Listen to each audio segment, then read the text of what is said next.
Yes, I am doctor Ali. ഞാൻ പല വീഡിയോകളിലും സൂചിപ്പിച്ച ഒരു കാര്യമാണ് നമ്മുടെ പല്ലിൻ്റെ മോണ നമ്മളൊരു ബിൽഡിങ്ങിൻ്റെ അടിത്തറ പോലെയാണ്, ബേസ്മെൻറ്റ് പോലെയാണെന്ന്. അപ്പോൾ ഈ ബേസ്മെൻറ്റിന്, ഈ മോണയ്ക്ക് ഉണ്ടാകാൻ സാധ്യതയുള്ള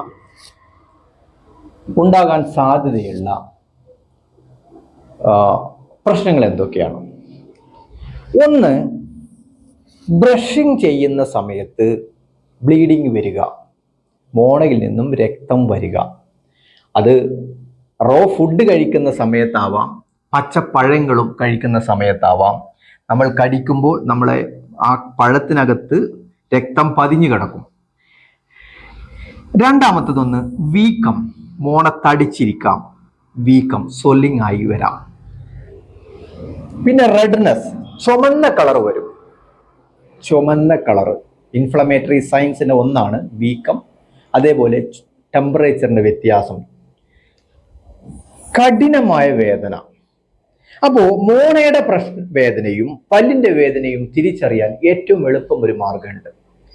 നമ്മൾ നടന്നു പോകുമ്പോൾ നമ്മളെ കയ്യോ കാലോ എവിടെയെങ്കിലും ഇടിക്കുമുണ്ടാകുന്ന ഒരു വേദന, ദാറ്റ് ഈസ് ഏക്കിംഗ് പെയിൻ. ആ വേദനയാണ് മോണരോഗത്തിന്റെ ലക്ഷണം. അല്ലാതെ പല്ല് വേദന ഉണ്ടാകുന്ന ബേസ്റ്റിംഗ് പെയിനോ പ്രിക്കിംഗ് പെയിനോ അല്ല. ബേണിംഗ് പെയിൻ ഒരിക്കലും മോണവീക്കത്തിൽ ഉണ്ടാവില്ല. അത് പല്ല് വേദനയിലേ ഉണ്ടാവുള്ളൂ. പ്രിക്കിംഗ് പെയിനും പല്ല് വേദനയിൽ ഉണ്ടാവുള്ളൂ. ഇതിനകത്ത് ഉണ്ടാവുന്നത് ഏക്കിംഗ് പെയിൻ ആണ്. അപ്പോൾ ബ്ലീഡിങ് വെൻ ടേക്കിംഗ് ഫുഡ്, നമുക്ക് റോ ഫുഡ് കഴിക്കുമ്പോൾ, റോ ആയിട്ടുള്ള ഹാർഡ് ഫുഡ് കഴിക്കുമ്പോൾ ഉണ്ടാവുന്ന രക്തം, ആ രക്തം മോണരോഗത്തിൻ്റെ ലക്ഷണമാണ്. പിന്നെ മറ്റതൊന്ന്, നമ്മൾ ബ്രഷ് ചെയ്യുന്ന സമയത്ത് ഉണ്ടാവുന്ന വേദന, മോണ വേദന, അതേപോലെ ബ്ലീഡിങ്. പിന്നെ മറ്റൊരു കാര്യം, നമുക്ക് സാധാരണഗതിയിൽ മോണയുടെ പ്രശ്നത്തിനോട് ബന്ധപ്പെട്ട് മോണയുടെ റിസഷൻ ഉണ്ടാവും. നമുക്ക് പല്ല് വളർന്ന് വളർന്ന് വലുതാവുന്ന പോലെ തോന്നും. കാരണം കൂടുതൽ പല്ലിൻ്റെ വേരിൻ്റെ വിസിബിലിറ്റി, കാഴ്ച വായിൽ നമുക്ക് അനുഭവപ്പെടും. അതേപോലെ പല്ലിന് ഗ്യാപ്പുകൾ കൂടി ഉണ്ടാവും, എട കൂടും. ഇത് എട കൂടുന്നതല്ല, പല്ലിൻ്റെ മോണ താഴോട്ട് ഇറങ്ങുന്നതാണ്. ഇനി എന്താണ് ഇതിൻ്റെ പ്രതിവിധി? പ്രതിവിധി നമ്മുടെ കയ്യിൽ തന്നെ ഉണ്ട്. എന്താണ്? Brushing. Night brushing is very important. സാധിക്കുമെങ്കിൽ ഓരോ ഭക്ഷണത്തിന് ശേഷവും ബ്രഷിംഗ്.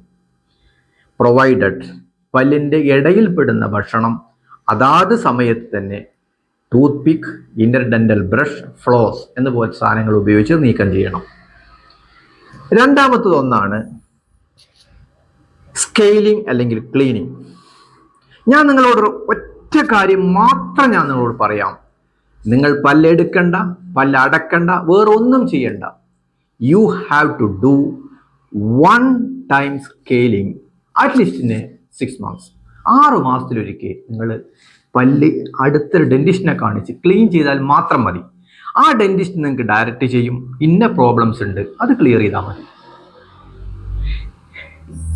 പിന്നെ ഫ്ലാപ്പ് സർജറി എന്നൊക്കെ പറയുന്ന പല പല അഡ്വാൻസ്ഡ് മെത്തേഡും ഉണ്ട്. ഇതെല്ലാം നമുക്ക് ടൂത്ത് മൊബിലിറ്റി വരുന്ന സമയത്ത്, കൂടുതൽ അഡ്വാൻസ്ഡ് ആയിട്ട് പല്ലിന് മോണയുടെ പ്രശ്നങ്ങൾ വരുന്ന സമയത്ത് ഉണ്ടാവുന്ന വിഷയങ്ങളാണ്.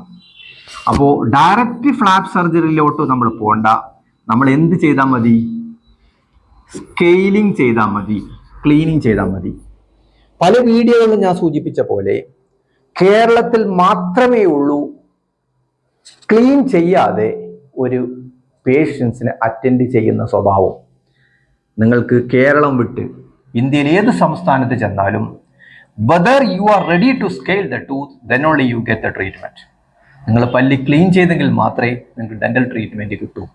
അത് ഏത് തന്നെ ആയാലും, ഏത് ട്രീറ്റ്മെൻ്റ് ആയാലും സ്കെയിലിങ്ങിന് നിങ്ങൾ തയ്യാറാണെങ്കിൽ മാത്രമേ തുടർന്ന് ട്രീറ്റ്മെൻറ്റ് അവൈലബിൾ ഡോക്ടേഴ്സ് തരുള്ളൂ. അപ്പം നിങ്ങൾക്ക് മനസ്സിലാക്കണം അതിൻ്റെ ഇമ്പോർട്ടൻസ് എത്രയാണെന്ന്.